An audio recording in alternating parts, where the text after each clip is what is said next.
Guys, just finished reading Uncanny X-Men 176, the first issue in the Uncanny X-Men Omnibus Volume 4 that just got released. And this issue is very action-packed. We get a lot of stuff that's wrapping up from the last Omnibus. We see, first off, Madeline Pryor and Scott Summers, Cyclops, flying a plane when it crashes. So they're basically working on trying to get that plane back up and running the whole issue. We see Wolverine meeting again with Mariko, who's basically just like, yeah, I don't want to marry you anymore after all the trauma that I experienced with that. We then see Henry Geirik? I forgot, I'm not sure how you pronounce his name. Anyways, he's at a conference where apparently they're discussing using mutants to confront other mutants that are being used by other countries around the world. We also see some stuff going on with Magneto, that he essentially is fighting the world as a one-man band. So we'll see how that plot thread pans out. We then go down to the underworld, I guess, of New York City. That's tunnels of New York City, where we see some of the Morlocks from previous issues. We see Mask, Callisto, and Caliban. So Caliban is kind of upset about Kitty Pryde not wanting to be with him after she promised she would. I'm not sure what I'm not sure what issue that's from.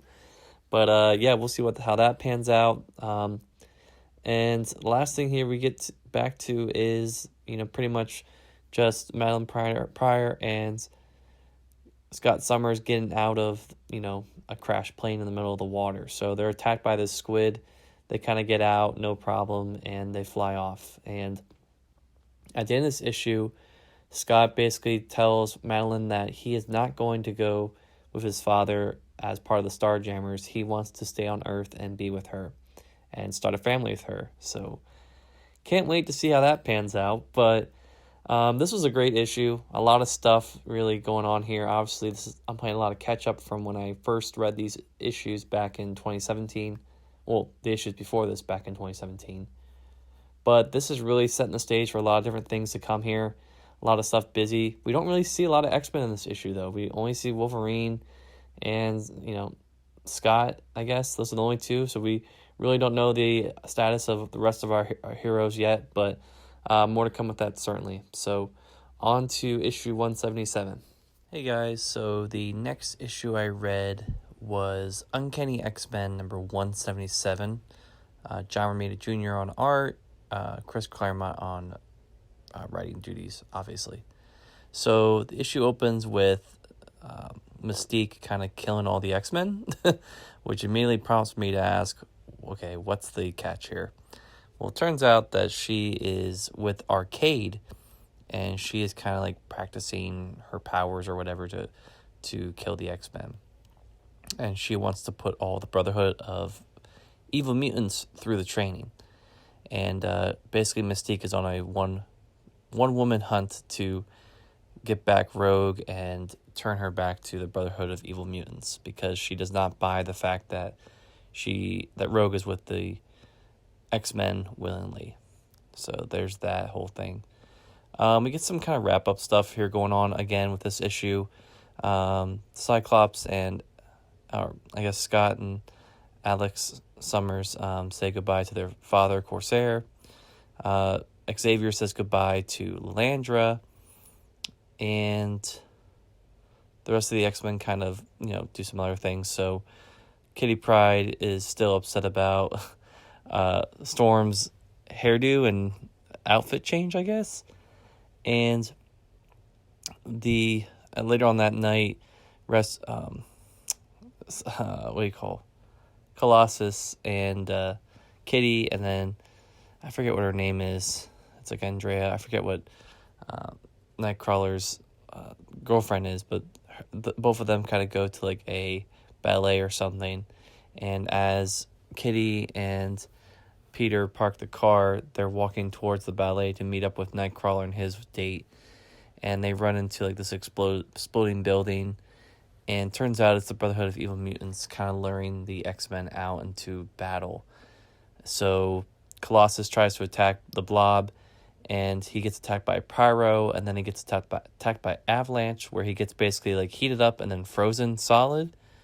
and that is where our issue ends. So Colossus is frozen solid, and we'll see how it turns out. And Kitty Pryde is obviously very upset. This issue also is before Secret Wars, so all these, Peter and Kitty are still a thing. But I like this issue. It's still a little bit too much setup for my taste, but obviously this is kind of how Claremont goes. He's kind of working this whole plot going on here with Mystique and her agenda to get Rogue back. So we'll see what it turns out to be. But yeah, just really liking so far what it's like, and really digging the John Romita art. It looks very crisp in this issue. So yeah, that's all I got for Uncanny X-Men number 177. On to the next issue. So X-Men 178 starts off with Kitty Pryde going after the Baxter building to go find a device to help Peter, who is still frozen, solid, congealed from the Brotherhood of Evil Mutants. Xavier sends the X-Men out to go confront the Brotherhood of Evil Mutants, who is in this ballet area. All the while, we see Kitty kind of like navigating her way through the Baxter building to get this device to help Peter. So,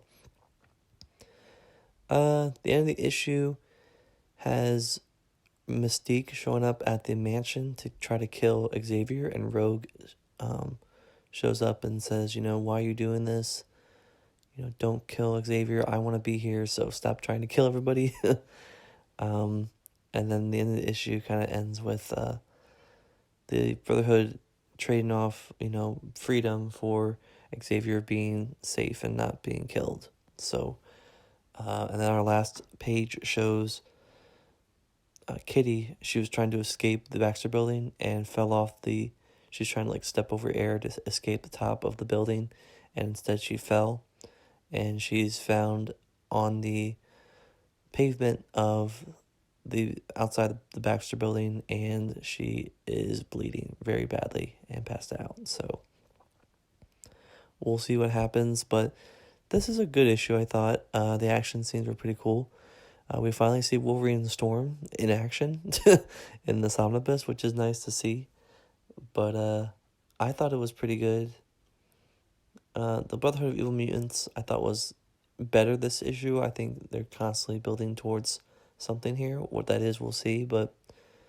And the cliffhanger with Kitty Pryde being passed out on the road is pretty interesting. So we'll see. But it's just weird to me because the whole reason why they came over here was to help Peter and Kitty, and now both of them are in peril. So hopefully the X-Men can figure it out. We'll see. But yeah, I thought this was a good issue. And on to issue number 179, which features the cover of Kitty Pryde getting married to Caliban. So we'll see. Oh, I forgot to mention that there is one little thing here with the Morlocks. They find a woman on the street, and they do some weird stuff to her. So I don't know what that means, but yeah, on to the next issue. Hey guys, so just finished reading issue one. I can't talk. Just finished reading Uncanny X-Men number 179, which features Caliban and Kitty Pryde about to get married. So we start the issue with that, and I'm lost. I don't know why. I don't know what's going on.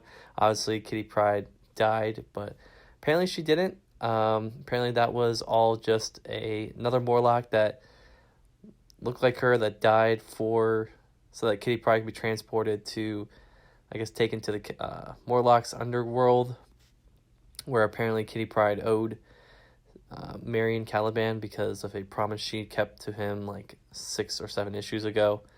So the X-Men end up tracking them down, end up fighting a little bit with the Morlocks, and then the Morlocks make a deal to save Peter, who, Colossus, who is still frozen or whatever. He's in some type of cocoon. The deal is, okay, well, we'll save we'll help you save Colossus. That's, you can probably hear my laundry going off in the background. Sorry about that. That's what happens when we record in your apartment. Anyways, so they save Peter, and then Kitty Pryde says, okay, well, if you save him, I'll marry Caliban, because that's the trade-off. So they do that, and then Kitty Pryde's about to go off and be with Caliban, and Caliban's like, no, I want you to just go and, live your life. If you don't love me, then I'm not going to let you be with me. So he's like, I want you to remember me as not the Morlock, but the Prince. So that's kind of a cute way to end this story, and also gets Kitty off the leash, off the hook, I guess, if you will. But everything's returned to status quo here. Nothing really much else to go off of here, but this was pretty much just all Morlock stuff going on in this issue. Again, we kind of see some of the X-Men that we didn't really see for the first few issues show up again here. So Wolverine and Storm. So that's nice to see as well. But I thought this issue was great. God, my freaking thing's went off again. What the hell? This was a great issue. Great art by Romita again. And I think I'm starting to get a little bit of a groove again with reading Claremont stuff. It's taken me a few issues to get used to it again, but I think now I'm kind of used to his pace and his style again. I know that sounds weird to say, but yeah. So anyways, guys, that was Uncanny X-Men 179, so on to issue 180. All right, guys, so Uncanny X-Men 180. We open up to a weird sequence with Xavier trying to dunk a basketball, and we get some kind of discussion going on between him and Storm, and a weird kind of moment where Xavier almost kind of like hits on, or like becomes attracted to Storm. I don't know if that was just, it's a subtle thing, not really anything to look into. But we then see that Doug Ramsey, who is Kitty Pryde's friend, is going to the Massachusetts Academy for an interview for a week.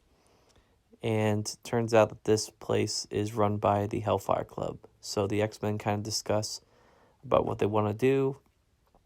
And they allow Kitty Pryde to go with Doug to kind of oversee the visit and to make sure that nothing fishy happens with the Hellfire Club, most notably Sebastian Shaw and Emma Frost.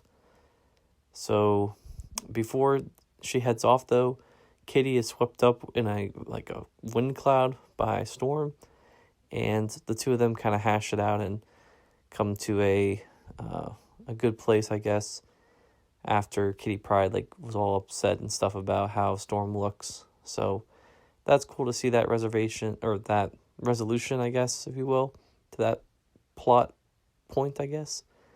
So the X-Men go to drop off Doug and Kitty on a plane to go to Massachusetts, and the X-Men get sucked into the Beyonders world with a little gate that's in Central Park. So the X-Men go off to find that and then find themselves getting sucked into it. So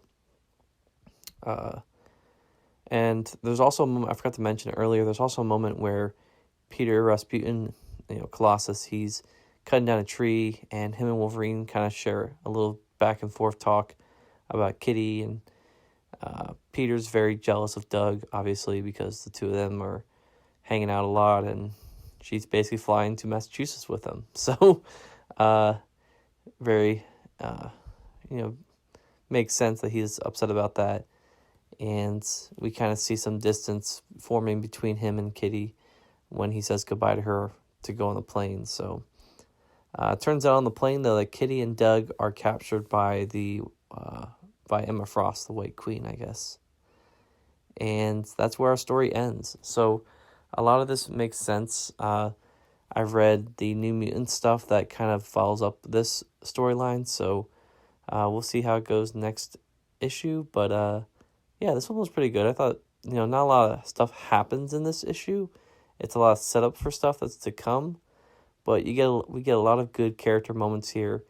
And just really excited to see kind of the flip side of this whole story after the X-Men come back from the Secret Wars. So that is Uncanny X-Men number 180 on to 181. X-Men coming back from the Beyonders world in Japan. So they actually come back with Lockheed and this dragon who I believe Lockheed have romantic feelings for. Anyways, the green giant dragon goes nuts and starts attacking Japan. And pretty much the whole issue is the X-Men trying to subdue this dragon. We get some kind of allusions to certain things that happen in Secret Wars and status quo stuff. Xavier is kind of trying to be the leader of the X-Men because now he can walk, which kind of triggers Wolverine a little bit because he's like, Storm's the leader, so back off, Xavier. Cyclops comes back and is now with Madeline Pryor. And this issue ends with Senator Robert Kelly, proposing a Mutant Control Act or something to Congress. So, yeah, that's kind of interesting to see that. But, yeah, most of it takes place in Japan. We see Mariko kind of make an appearance again, kind of wanted to get back with Wolverine, but Wolverine's too smart to do that again.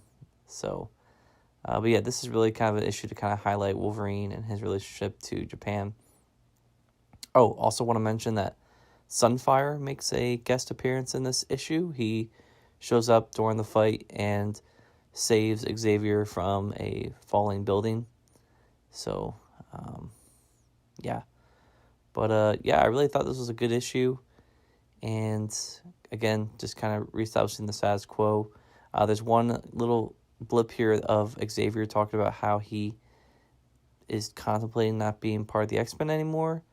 Obviously, I think by issue 200, he actually hands over the reins of the X-Men to Magneto, if I'm not mistaken. So we'll see how that turns out. But, yeah, I thought this was a good issue. We're going to talk here about Uncanny X-Men 182. So, last episode, I believe I accidentally said it was 182. So I am recapping 182 right now. So, Rogue comes back from flying off from Japan to go check in on the new mutants and Kitty Pryde and finds that nobody's in the house.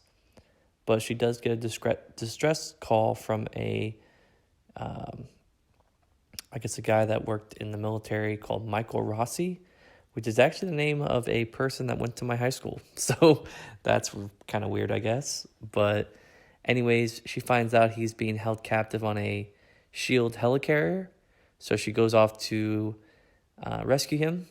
And we find out that there's a SHIELD agent that is operating for the Hellfire Club, where we kind of get some backstory on the events that are happening with that. So that makes sense. And Rogue saves Michael Rossi, and the SHIELD mole agent frames Rogue for murdering another SHIELD agent. So at the end of this issue, we kind of see Nick Fury planning to go after Rogue, and use deadly force. But anyways, Rogue saves Michael Rossi, brings him back to her childhood home, and starts talking to him, and Michael Rossi's like, I have no idea who you are. And initially I thought it was just because he had brain damage from being interrogated and beat up by the SHIELD people. But it turns out that Rogue still has effects from absorbing Carol Danvers' powers from 20 plus issues ago.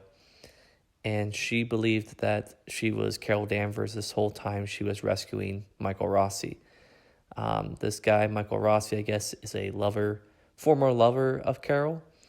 And Rogue kind of explains the whole thing to him. And he actually slaps her because he's like, how dare you do this to Carol and take over her powers and take advantage of her like that.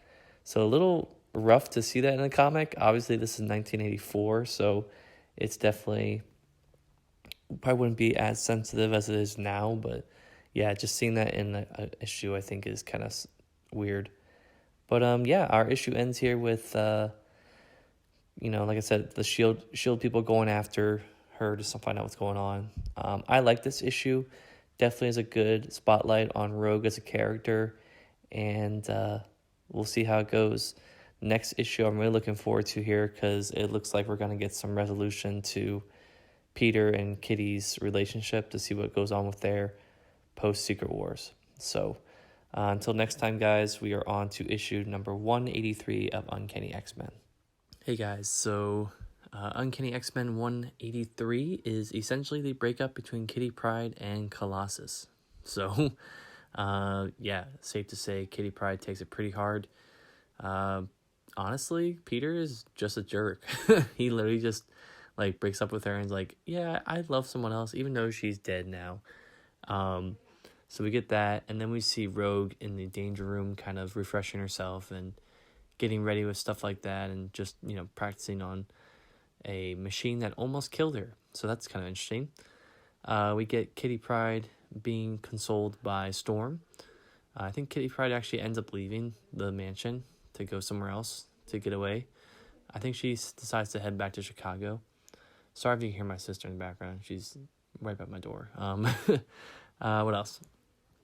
So basically the rest of the issue is Wolverine and Nightcrawler take Peter out to the God, Kitty's so loud.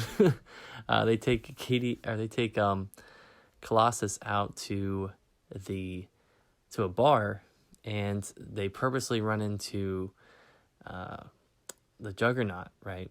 Mark Kane, I don't know what his real name is.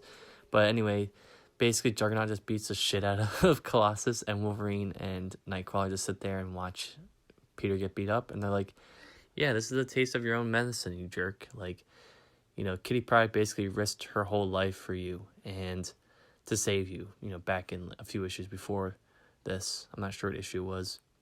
But, yeah, so we're left with a pretty bad situation here. Really splintered the X-Men here. And last thing we see here at the very end is Selene showing up again. So, or I don't know, showing up again. I don't remember who she is. I guess we'll find out. But yeah, she like kills this like dude up on a rooftop for some reason.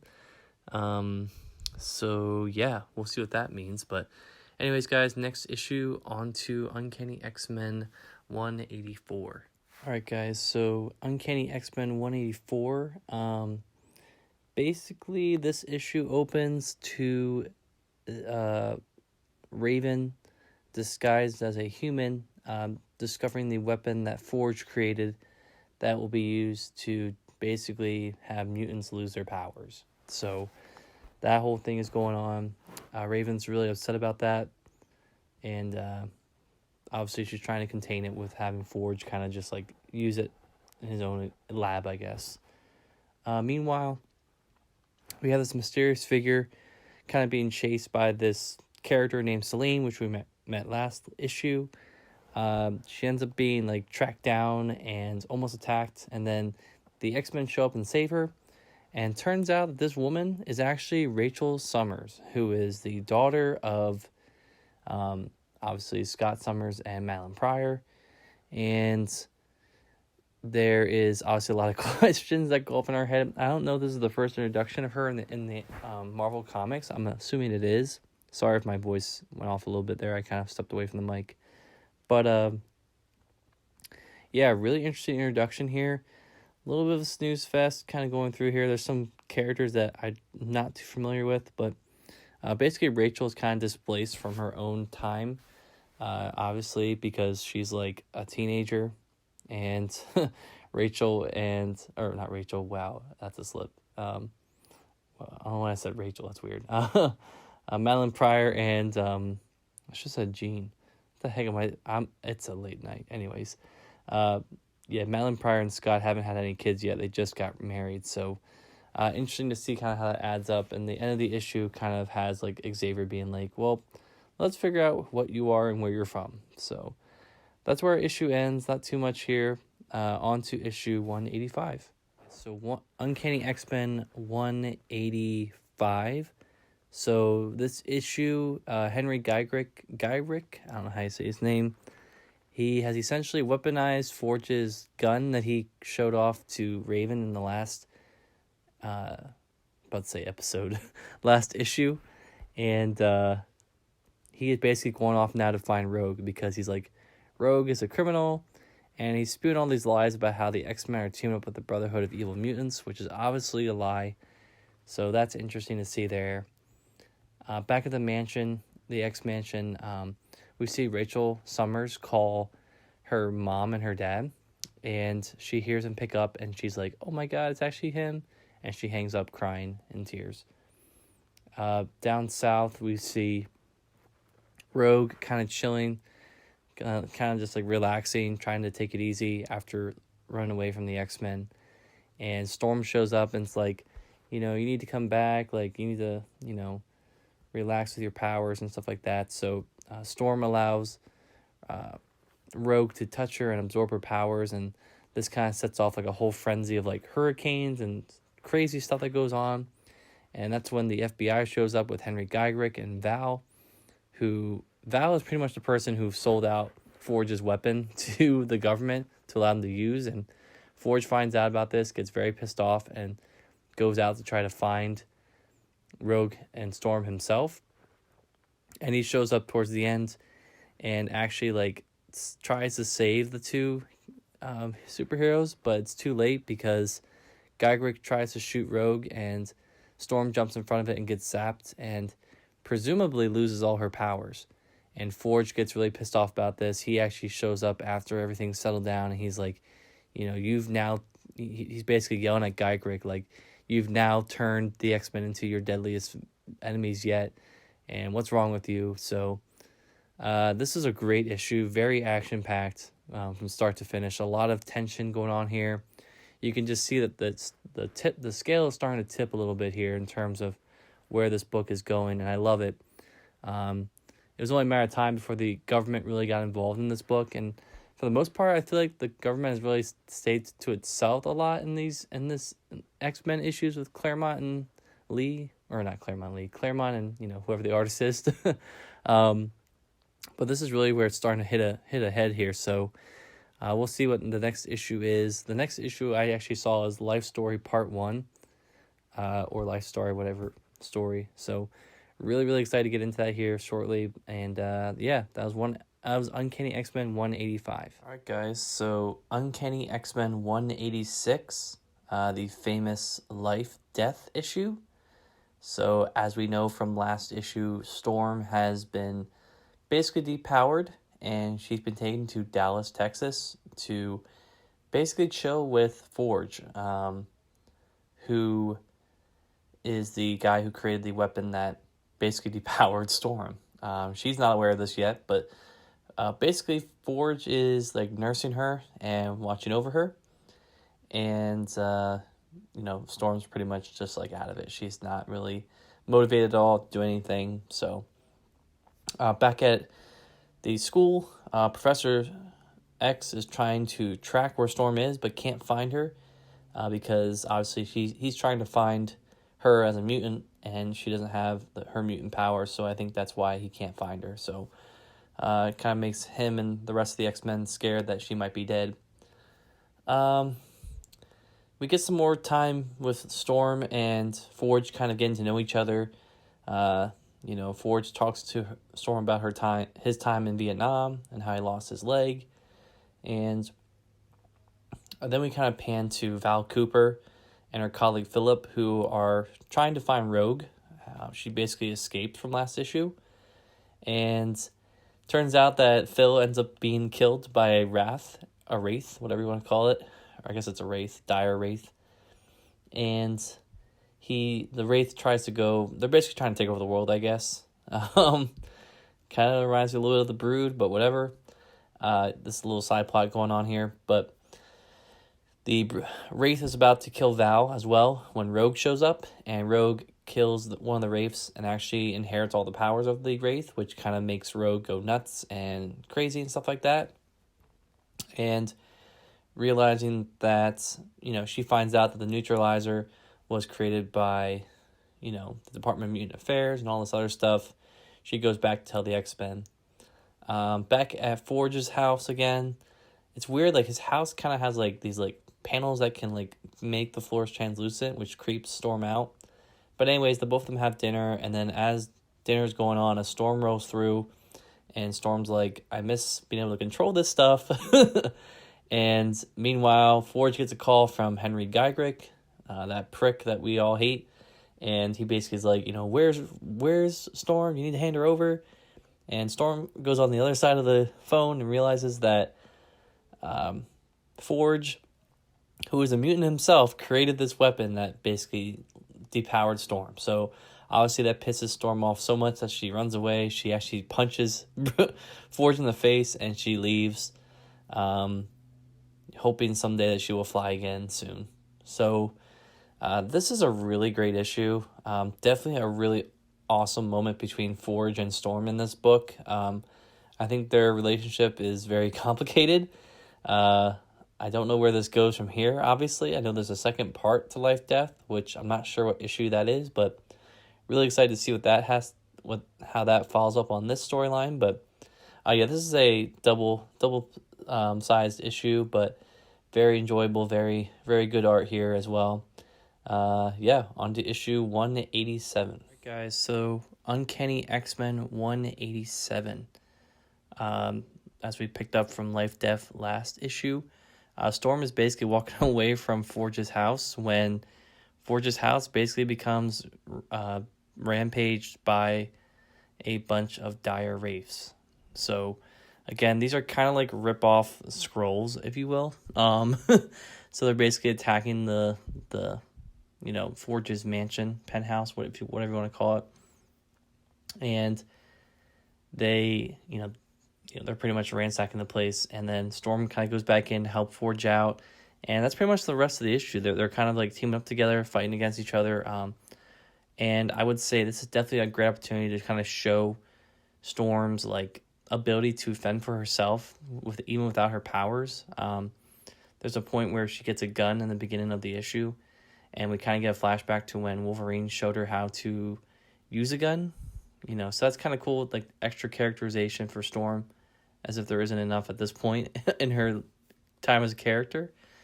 We also run into this character named Naze, I think that's how you pronounce it, who's kind of like a ally to Forge, and he's kind of helping him escape and, fight the Wraiths. And it's interesting because the Wraiths kind of like take the form of Storm at one point, and then take the form of Naze at some point too. So they're kind of fighting off these guys. They're fighting throughout the whole issue in this penthouse, which also has like these floors that, can turn translucent and stuff. So really cool setting for a battle, I guess. And, I think I mentioned in like one of the previous recaps that like these people kind of remind me of the Brood. And I think this is the issue where they kind of mentioned that like these people are kind of like the Brood a little bit. And I'm like, oh, wow, that's funny. So yeah, the end of the issue kind of ends with them fending off the Wraiths, and the X-Men show up at the end. When I say X-Men, I mean Colossus and Rogue. They kind of show up, to kind of clean up and take care of stuff. And that's kind of where our issue ends. But just as they're about to, consider the battle, over, they're suddenly attacked by a manifestation of shadow beings that have been summoned by the Wraiths. And that is kind of where our next issue bleeds into. So this whole storyline with the Wraiths, it's interesting. Honestly, I'm more interested in the characterization that's going on with with our main characters versus this whole villain. I could really care less about them, but they don't detract from the story at all, so that's good, I guess. But that was Uncanny X-Men 187, guys. On to 188. All right, guys. So Uncanny X-Men 188. There's really a lot going on in this issue, and I'll try to be as brief as possible. So pretty much the beginning of the issue starts with, the X-Men and Forge kind of wrapping up this whole battle with the Wraiths. And we even get like Amanda, who is Nightcrawler's girlfriend, helping out with the fight. And I think Forge ends up like getting away or ends up being abandoned. So that plot line's over with, but I don't think we've seen the last of Forge. I think he's going to be back in some capacity. And then out in the Bermuda Triangle, Lee Forrester, who is this character that has been, I think, in the beginning of this book, she discovers Magneto off of a, kind of drifting out into the sea. So that plot line is still there. So interesting to see where that goes. Back at the X Mansion, the X-Men return with Storm. She's safe, and she tells them that she's no longer a mutant, and she doesn't feel like she wants to be part of the X-Men, and doesn't want to join. Kurt's, Nightcrawler is very sad about this and tries to get her to convince her to stay. Keep in mind too, at this point, the New Mutants are still living in the house, so you have Rachel Summers, Ileana, and Sunspot. I forgot to mention, Ileana actually shows up to help rescue the X-Men and Storm from the Wraiths in the beginning of the issue. So that's cool to see that. But we get some really heavy talk going on here. We get Nightcrawler talking about the Mutant Control Act, what's happened to Storm, and, he kind of questions Xavier. He's like, why are we still fighting this fight? The government's pretty much turned on us now. They've depowered one of our members, and they've, he goes on a list of all these other people that have suffered, and stuff like that. So at this time, we also hear about, I think it's Nightcrawler who mentions about Jean Grey dying, and that kind of triggers Rachel Summers to lash out, because it kind of triggers some bad stuff. And keep in mind, Rachel's still from the future, so she explains a story about her past, which may or may not be the X-Men's future. So it's really interesting to see all that kind of, how all this is kind of boiling. A lot of this stuff is playing off of the Days of Future Past storyline, so it looks like we're kind of revisiting that a little bit with Rachel's presence in this book. So we kind of get that, and it's just really interesting. I mean, I think this is really tempting, and I don't know why they split up this way, but the next issue after this issue is the first Kitty Pryde and Wolverine story. So it's really interesting that they cut it off at this point, because it seems like there's a lot of stuff that's boiling over here. The end of the issue ends with a guy in a shipping yard named Jamie Rodriguez finding an amulet that he will use to rule the world. So not sure where that plot thread is going, but just a lot of stuff going on in this issue. Definitely jam-packed. This one, definitely the conversation going on with Kurt and the argument he had with Xavier, I think, is probably one of the most real life things going on in this book. It's very, very deep conversation, and I really enjoyed reading it. And this just makes me know why I missed these characters so much. I really missed this whole series. So that is Uncanny X-Men 188. All right, guys. So our next issue here is Kitty Pryde and Wolverine number 1. So as we mentioned, I think a couple issues ago, Kitty Pryde at this point is not part of the X-Men anymore. After her breakup with Colossus, she pretty much stepped away from the team and is on her own. So she travels back to Chicago to be with her dad. Obviously, her parents are divorced at this point, so she finds out that her dad is in some trouble with some people, Japanese businessmen, who work for a guy named Shigematsu. So apparently the dad, Carmen Pryde, has to go back to Japan to help, meet these guys, and has some business he has to take care of. So Kitty is told to stay home, and she ends up phasing through a plane, traveling to Japan in a plane with her, with her dad. Not with her dad, but to go, meet up with her dad. And the whole issue is just hilarious.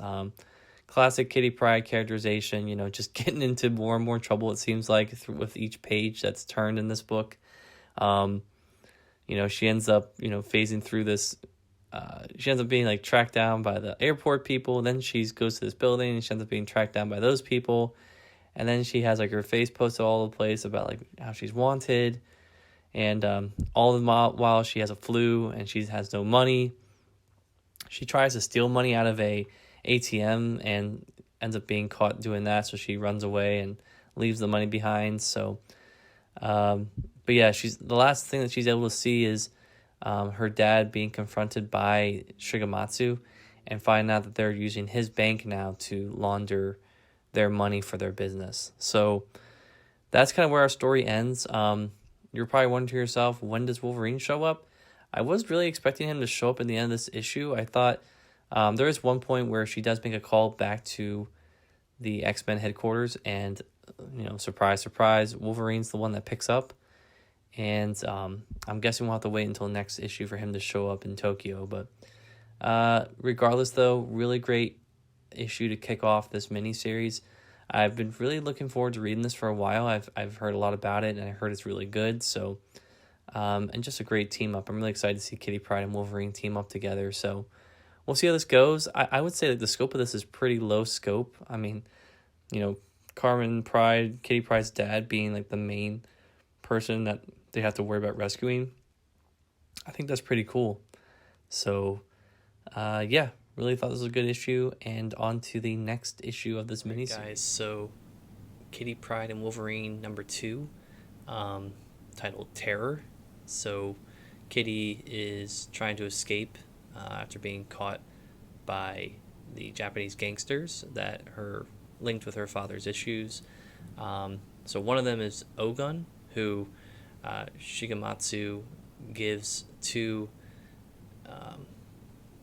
Kitty Pryde to, in order to, as kind of like a trade-off for payment for something. So basically this guy Ogun takes her and basically turns her into his own personal ninja who is out to kill and basically dispose of any villains he has. Meanwhile, we get Wolverine kind of showing up in Japan after he gets that call from the first issue to help, from Kitty. And yeah, a lot of this issue is just Kitty Pryde being trained in the ways of a ninja. And we also get some stuff going on here with Wolverine, which I love. Him showing up at Shigematsu's house and basically being like, where the heck is Kitty Pryde at? And he's basically like, you're going to arrange a meeting to have her hand over, or I'm going to kill you. So that was pretty dope. But yeah, we'll see how the next issue goes. But really enjoy this so far. I love the introduction of Wolverine into the story. Very smart choice, kind of holding them off until the next issue. But yeah, so Kitty Pryde is basically this brainwashed ninja now, which is pretty dope. I think this is the issue where she kind of like turns into like a baby and like is reborn as the ninja. So some really interesting art here going on. But yeah, anyways, guys, that was Kitty Pryde and Wolverine Volume 1, Number 2. Alright, guys, so Kitty Pryde and Wolverine number 3. So Wolverine is basically, again, in Tokyo trying to look for Kitty Pryde. He is waiting, I guess, by Ogun's area, waiting for the trade to go down. And while he's waiting, Yukio, I don't know how you say her name, she jumps on Wolverine, and after a brief fight, she kind of wants to help out with what Wolverine's there to do. So later on, Wolverine is attacked by a ninja who's wearing this demon red mask. It's a really crazy red mask. So I think all of us who are reading the series knows who that is. But yeah, this ninja throws a bomb to kind of throw off Wolverine's senses of smell. Shoots an arrow at his leg, where we actually see Wolverine pulling the arrow out of his leg, which is kind of graphic for a comic, I guess. But again, this is the 80s, so comics code is no longer really a big thing at this point. And he actually ends up poisoning him with claws that are tipped with acid or some type of poison. So Wolverine has to run away, and he basically hides in a dumpster and heals. And then meanwhile, while he's healing, Yukio goes to find Carmen Pryde, who obviously is Kitty's father. And while she finds him, she's actually attacked by Shumei, who is the muscle of Shigematsu. And she's able to throw him out a window and basically bribe or like torture him until he tells him what happened with Kitty Pryde, and she gets the answers, but she almost gets hurt in the process because Shumai almost throws her off the roof himself. Actually, he does throw him off the roof. He throws Carmen Pryde and Yukio both off the roof, and they're able to save themselves by like hanging on to like a window washer thing and swinging around. So really crazy. So Yukio has Carmen Pryde, Kitty Pryde's father, and then meanwhile we also see Wolverine again on the attack of the ninja. So the ninja shows up again. Wolverine's healed at this point, and they keep battling. They make their way over to a railroad, I guess, and just as Yukio and Carmen Pryde show up to the scene to help out, we see that the ninja is revealed to be, surprise, surprise, Kitty Pryde, and Kitty Pryde actually stabs Wolverine through the gut with her sword. And that's where our issue ends. So crazy stuff for sure. This, I think, is probably my favorite issue so far. I think this is just a great issue, and just so much character development going on here with Kitty Pryde. I can see why they chose to have these two characters together. There's definitely a rapport between the two of them, and this whole arc with Kitty Pryde is just getting better and better. So really, really enjoyed this issue, and we'll see how the next issue goes. But really enjoyed Kitty Pryde and Wolverine number 3, guys. So all right, guys, so Kitty Pryde and Wolverine number 4, again from last issue. Wolverine is pretty severely injured. Kitty's still brainwashed, and Yukio kind of drives them all back, along with Carmen Pryde, back to her stronghold. So when Kitty wakes up, Wolverine's kind of filling her in on all the stuff that she did and what happened to her, and Kitty can't really remember at first. And then basically the way Wolverine explains it is that Ogun put like a version of himself into Kitty Pryde to basically use as he saw fit, I guess. So as he's, Wolverine's recovering, he's deciding that he needs to train Kitty to become more mentally capable and trained up, so that way she can face Ogun. That's the only way that she can really put this whole thing behind her and stop Ogun's influence on her mind forever.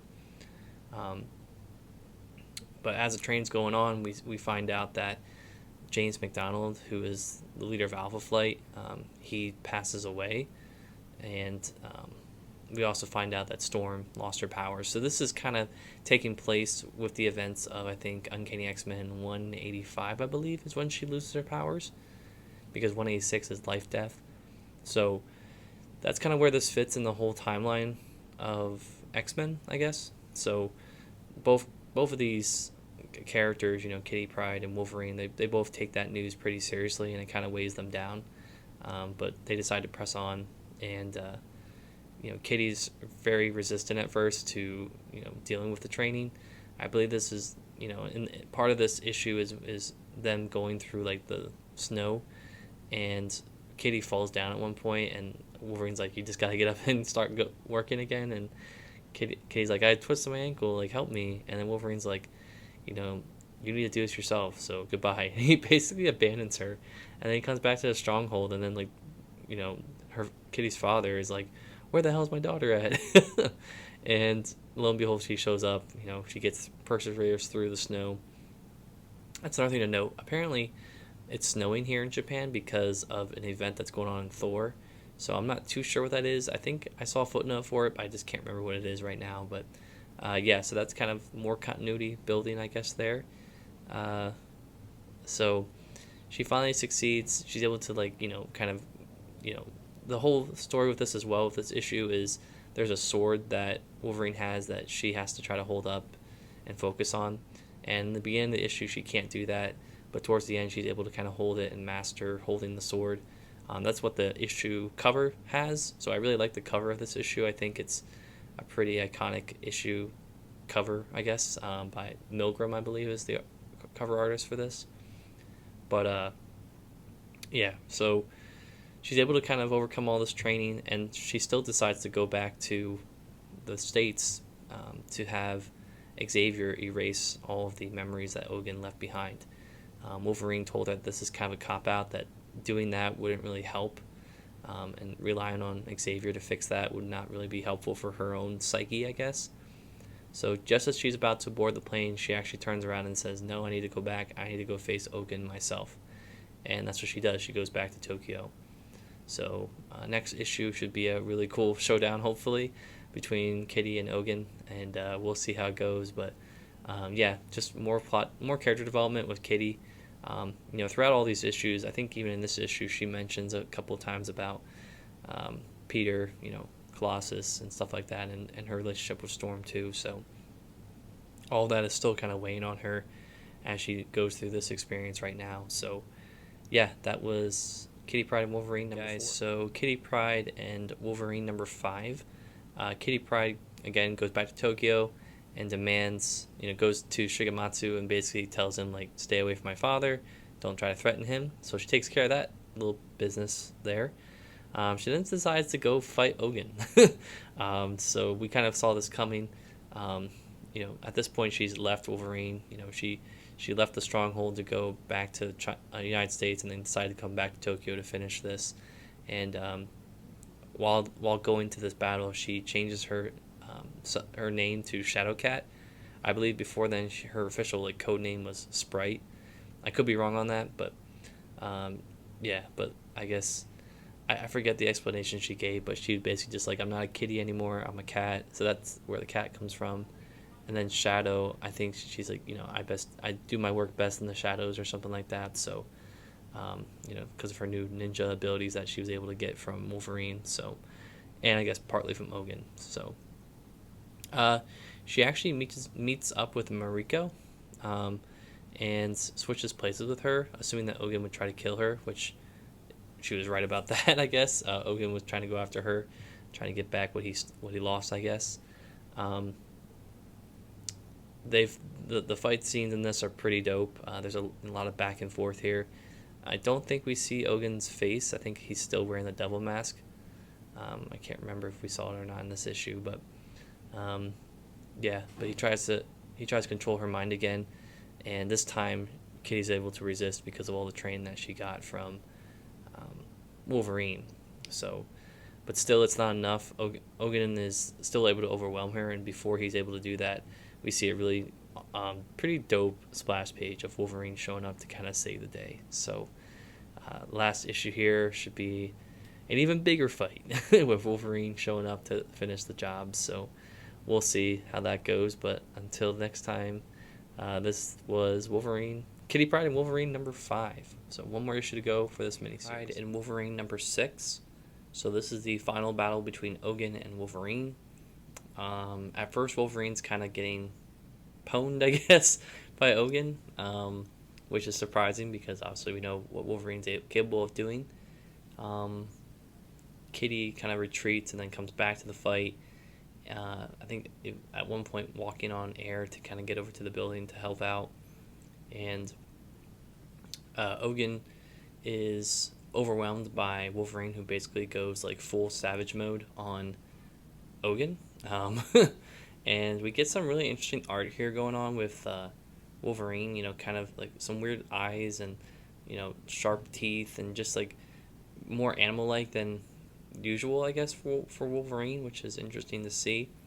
And he's able to overwhelm and defeat Ogun by basically beating him into a pulp and then ripping his mask off with the claws, which at first when I saw this, I'm like, oh god, he just stuck his claws through Ogun's head and he killed him.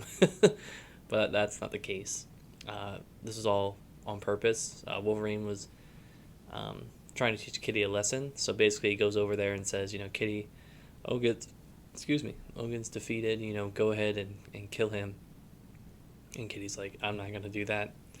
And Wolverine's like, that's the right answer. So good for her. And as they're walking away, Ogun tries to sneak attack both of our heroes, which causes Kitty to phase, and Wolverine, in a defensive measure, sticks his claws through Kitty's phased body and kills Ogun. And they pretty much walk away from his dead body on top of this building. So it's kind of sad to see, but what are you going to do? Yeah, so at the end of this issue, we pretty much get a return to status quo for a lot of our characters. Kitty is reunited with her father. Wolverine is reunited with Mariko and her daughter, I believe, Amiko. I think that's her name. So overall, I thought this was a really great conclusion to the series. I think it was obviously something I think everyone probably could have saw coming, but I feel like the payoff is nice.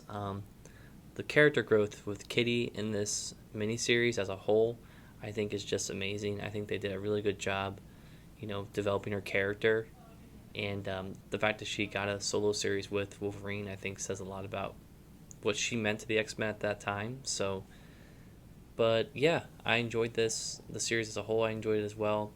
So, that has been Kitty Pryde and Wolverine number 6, X-Men 189. This is the beginning of a storyline that I personally did not really enjoy that much, but we'll get more into that as we talk about it. But essentially what happens here is, there's a lot of stuff kind of going on. So essentially we have Rachel Summers and Amara walking around New York City, kind of taking in the sights, looking at the Statue of Liberty, when Rachel Summers has a PTSD throwback to the future where she was used to hunt down mutants. So the two of them end up, kind of walking around shopping. Meanwhile, as well, we see the rest of the X-Men kind of saying goodbye to Storm. She is actually going to Africa to kind of go into the next stage of her life because she lost her powers again. Or not again, but she lost her powers. So she's saying goodbye to all the X-Men. Another kind of plot line going on here. We have Miguel Rodriguez, which I think I might have mentioned, a couple of issues back, that found like this amulet, and he's like a dock worker or something, and he's kind of jerking around with this amulet. I don't know, he puts it in his locker and people get obsessed about it and all that stuff. I don't know. It has something to do with what's coming up here, but I honestly don't like the storyline so much, so I'll get to that later. But Rachel and Amara show up, and Amara is able to point out Celine, who I think I've mentioned in previous podcasts, and they kind of follow her to this place in New York that's run by the Hellfire Club. So Rachel and Amara sneak in, end up getting caught, end up being bailed out by the X-Men, and Celine is there kind of to petition to join the Hellfire Club.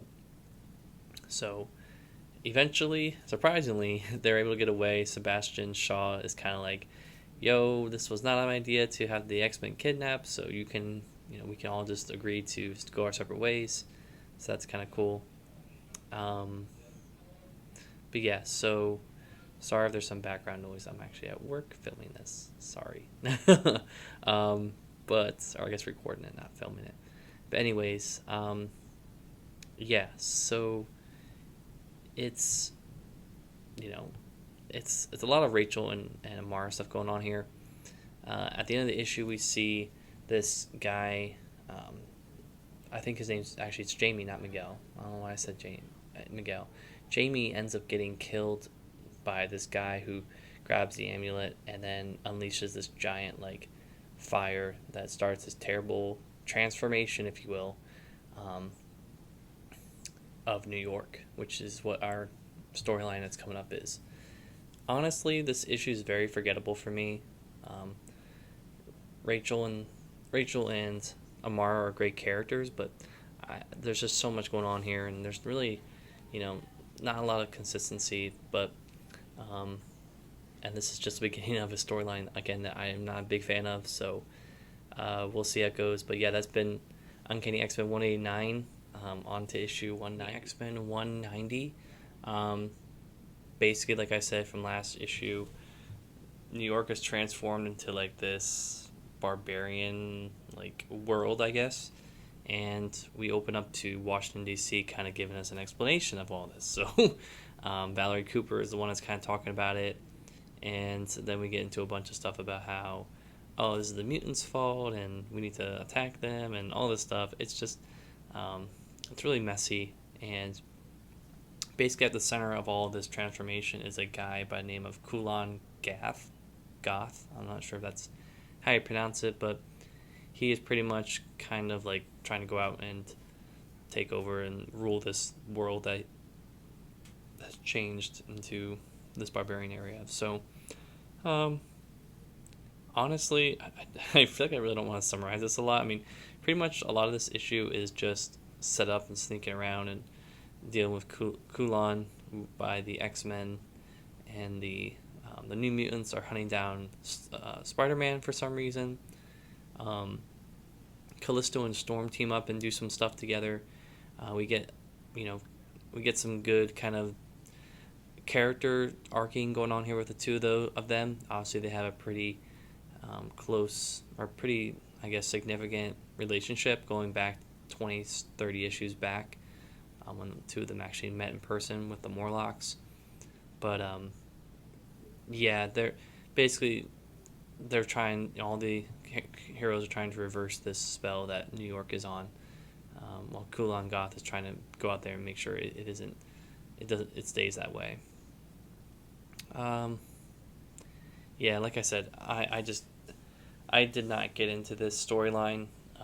I think this storyline wraps up in the next issue, but just, I don't know. There's some cool things in here. I mean, it's cool to see, like, ancient versions of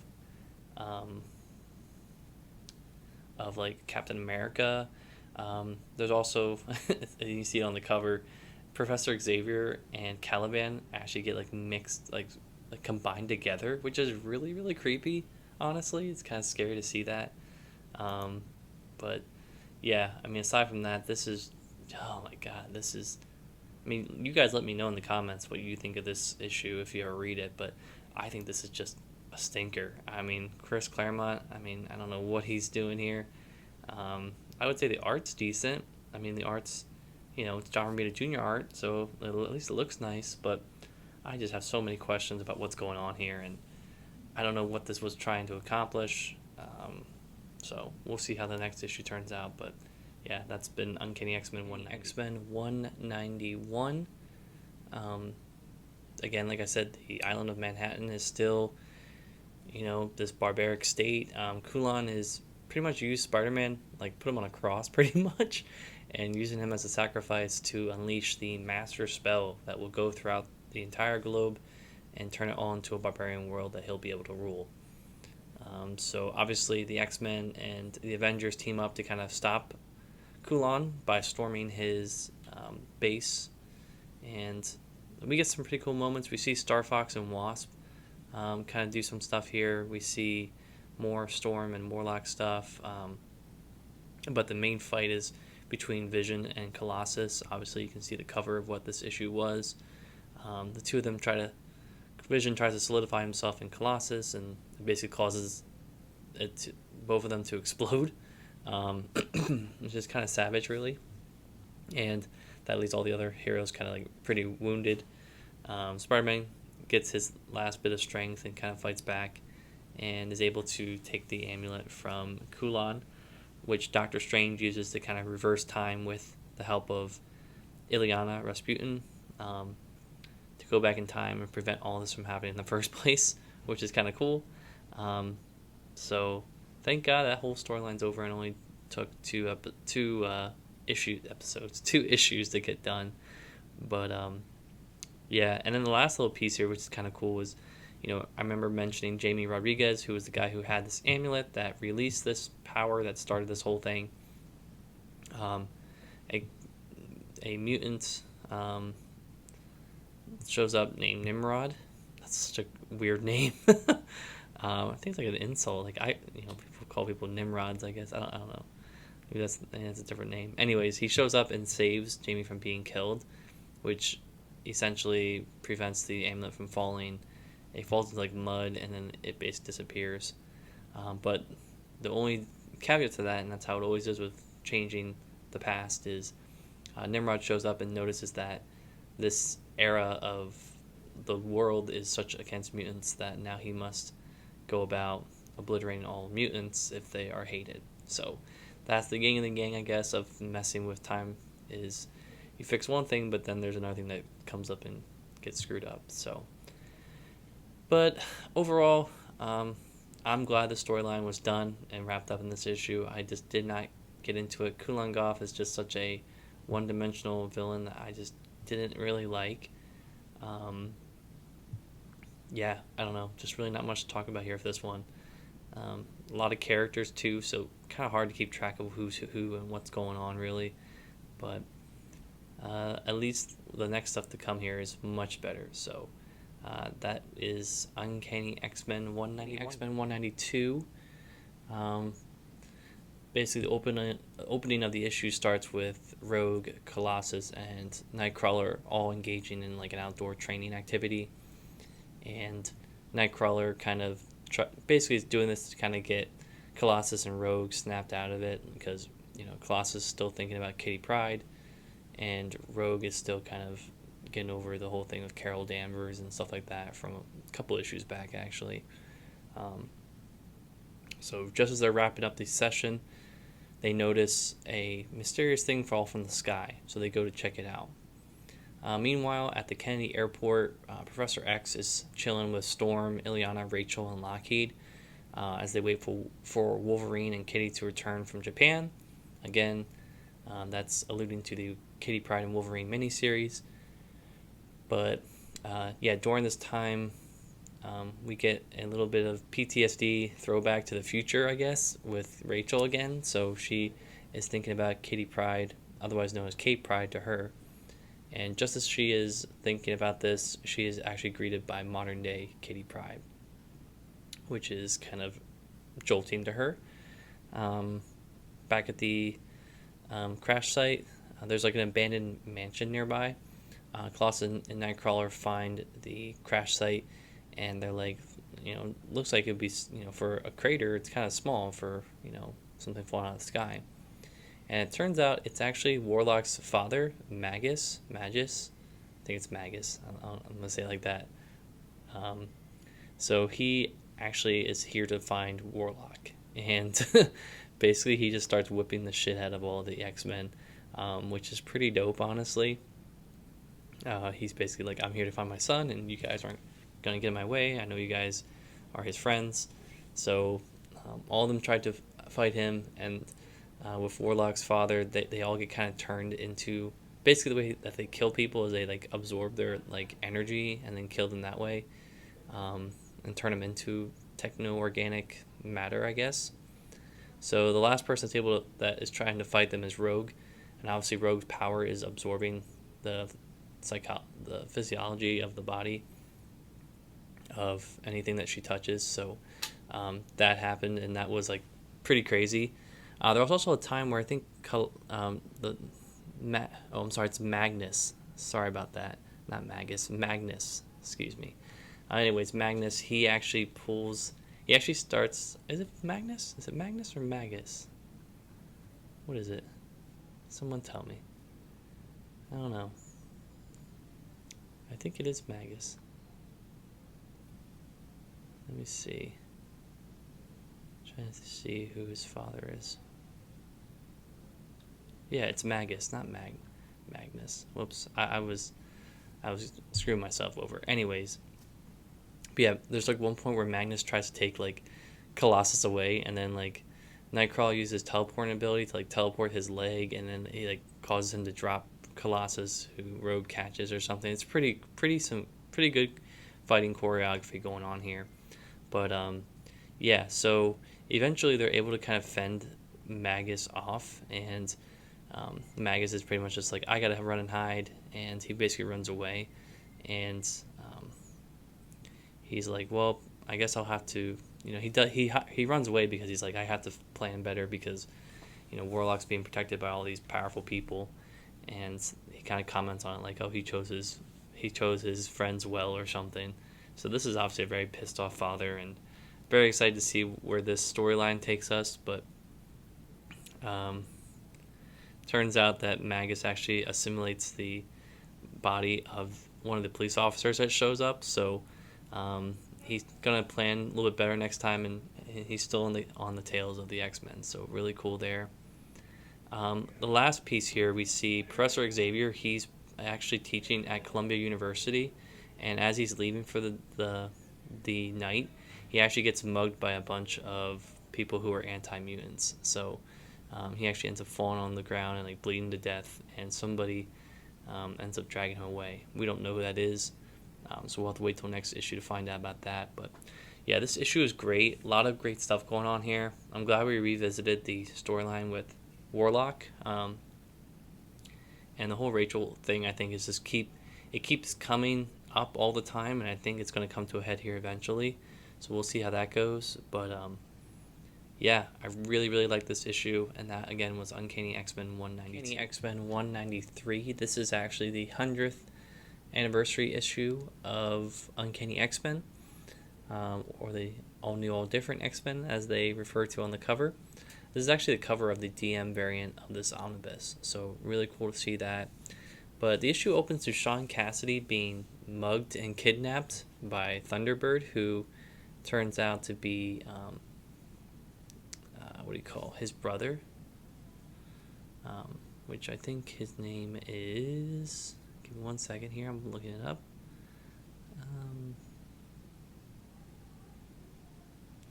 James Proudstar. So his brother is John Proudstar. So he kidnaps Banshee, Sean Cassidy, takes him to the Cheyenne Mountain, close to the NORAD Missile Command Center, which is where the original Thunderbird passed away, and basically baits the X-Men into going there, which the X-Men are very hesitant to do because, as with all the stuff going on recently in the comics, the mutants are not really looked upon favorably. So trying to invade a military installation to go find one of their fellow X-Men friends is probably not the best move, but obviously they go anyway because they have to save Sean and hopefully talk some sense into James. So they end up going there. Actually, before that, I do want to mention that Professor X is recovering from his last issue where he got knocked in the head. Callisto nurses him back to health and basically tells him, like, look, like, you're not going to be able to do a lot of stuff for a while, so take it easy. If you do too much stuff, you can end up killing yourself. So he goes on the mission, but he's very much very much limited in what he can do. So the X-Men kind of infiltrate the base. Most of the X-Men are chased by what's known as Secbots, which I guess are like the next version of Mandroids. I don't know.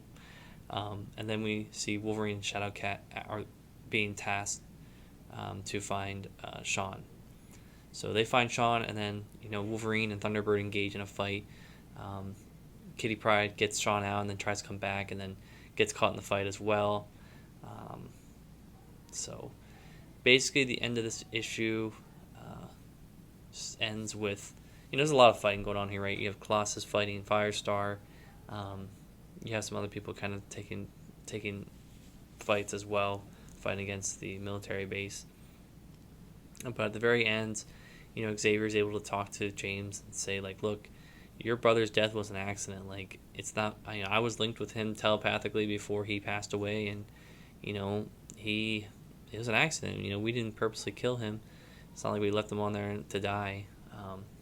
So Thunderbird's about to stab Xavier when he pulls back and says, I can't kill him. So in some ways, I guess that's a good resolution to this issue. The X-Men, again, are still hated. And at the very end of this issue, we see Nimrod again, watching the news about the X-Men invading this base. And basically he's like, I need to go after the X-Men now. And that's where our story ends. So I guess I'll have to wait till Omnibus Volume 5 to find out what happens there. But pretty weird cliffhanger to be left on. Not cliffhanger. But yeah, this was a really good double-sized issue. It flew by for me, honestly. The art here is not significant, is amazing, honestly. This again is John Romita Jr., so can't go wrong with that. But just a lot of stuff going on here, obviously harkening back to the original storyline from Uncanny X-Men 93 and I think 94 when Thunderbird passed away. So really cool to see that. And yeah, this is a great issue. Honestly, much better than the last storyline we had. So really nice to see this. So that was Uncanny X-Men 193. Uncanny X-Men Annual Number 8.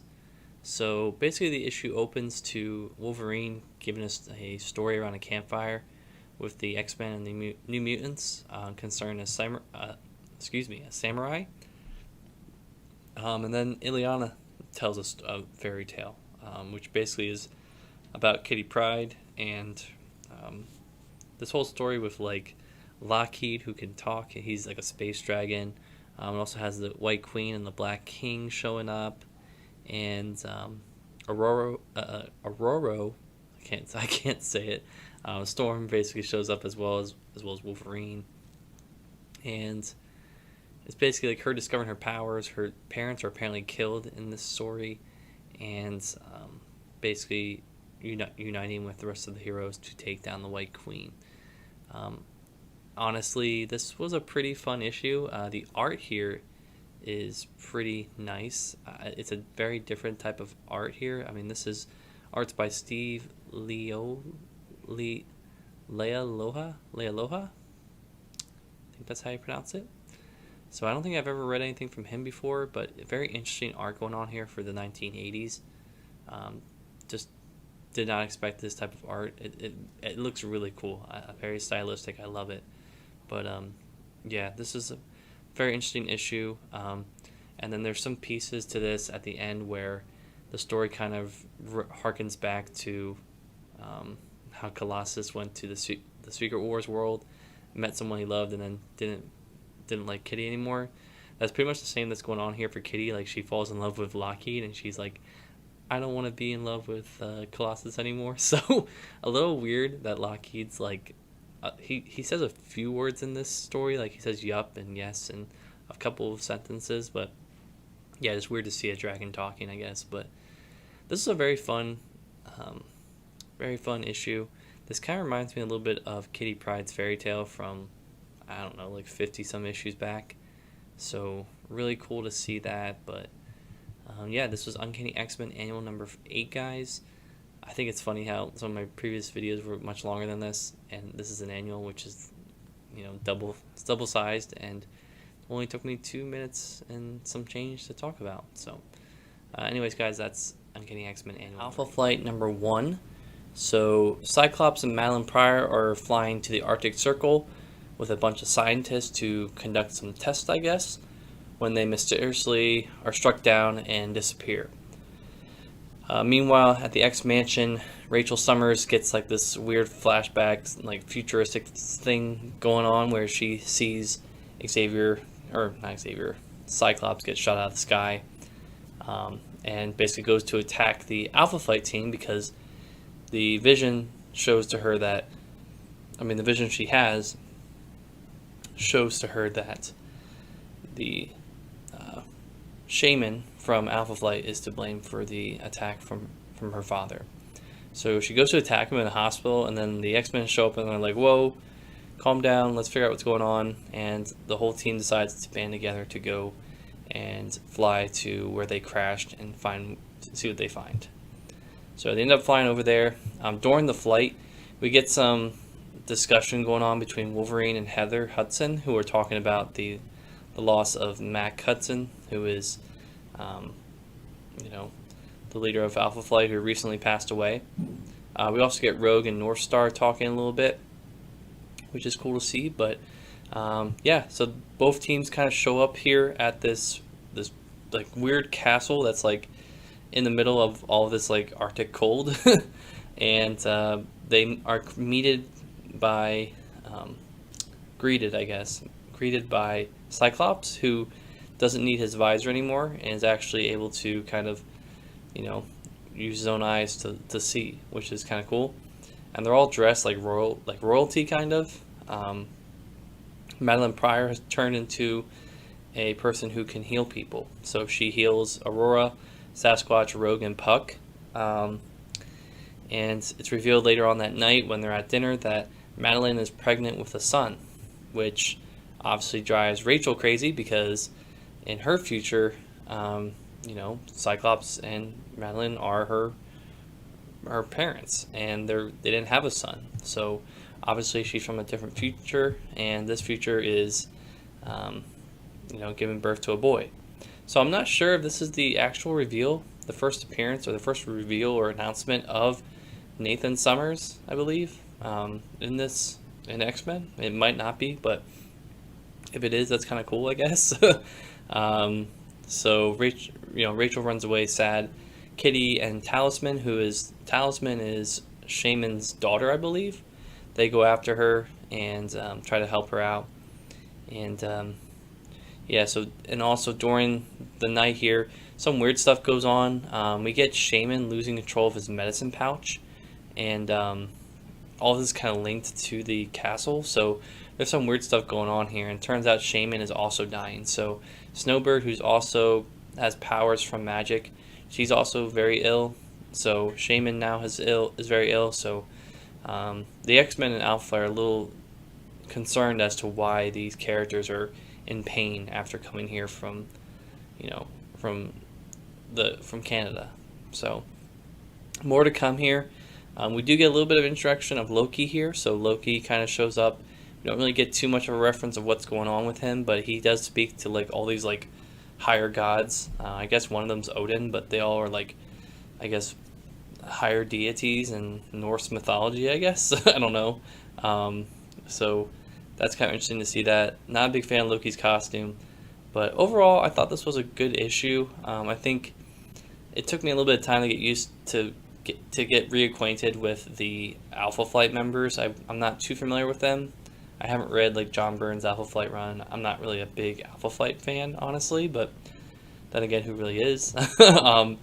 But I thought it was a good issue. It definitely sets the stage for what's to come, and looking forward to reading the second part of this. So that was X-Men Alpha Flight number 1. X-Men Alpha Flight number 2. So basically, Kitty Pryde and Talisman rescue Rachel Summers from running away, and they realize that all of this is going on with Loki. So pretty much the reveal is that Loki is using all of the magic wielding characters to basically drain their energy to allow these other people to become super powerful beings. And there's a lot of debate going on between the two groups. So there's people who are for this and people who are like, no, we don't want this. People that are for it are, people, who want to, who are mutants, who are like, let's just, if we take this, then we don't have to worry about, everyone, fearing us. We can always be the same. But then there's the people on their side who say, this would just breed more and more dissent between who gets what powers and whatever. So they are close to actually fighting until Loki shows up and is like, yo, you guys should be grateful of my gift and accept it or die.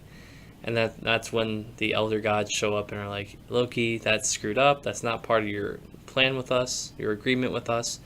The agreement is that they would willfully accept the gift without you forcing them to. So that's kind of screwed up. But yeah, we also, it's just a lot of good stuff going on here. So basically we see the two groups face off against Loki. Pretty much the end of this issue ends with that kind of going away. Loki kind of, returning everyone to their normal status quo, and the group leaving just in time. Rachel is still kind of like behind and is sad, and Cyclops of all people is the one who goes and retrieves her. And they kind of form some type of bond with each other as they're walking away. So this is a pretty good conclusion to the story. I feel like I know I kind of breezed over it, but without boring you guys with all the details and just reading it for yourself. I thought this 2-part limited series was interesting. Definitely is not my favorite crossover, I feel like, with the X-Men, but I enjoyed it. I thought it was easy to follow. And honestly, I think the biggest takeaway with this is that this is the first time that we ever hear we ever mentioned about Nathan Summers being around, which is from the first issue of this series. So that's very interesting to see. But yeah, we'll see how the rest of this goes. On to the last issue of this Omnibus, which I refer to. That's what this book is. That's where I'm reading this book from. So Marvel Fanfare 40. This is just some material pulled from it. So this takes place, I think, before the events of Uncanny X-Men 186, I believe. and that's when Storm loses her powers, or I guess before Storm. I think it's like 185. I think that's when she loses her powers. But anyways, guys, this story is pretty much Storm going to visit Mystique in like a bar somewhere in like I think Africa. I'm not sure where it is. I don't think it's Africa. It might be somewhere in the United States. But anyways, that's not really important.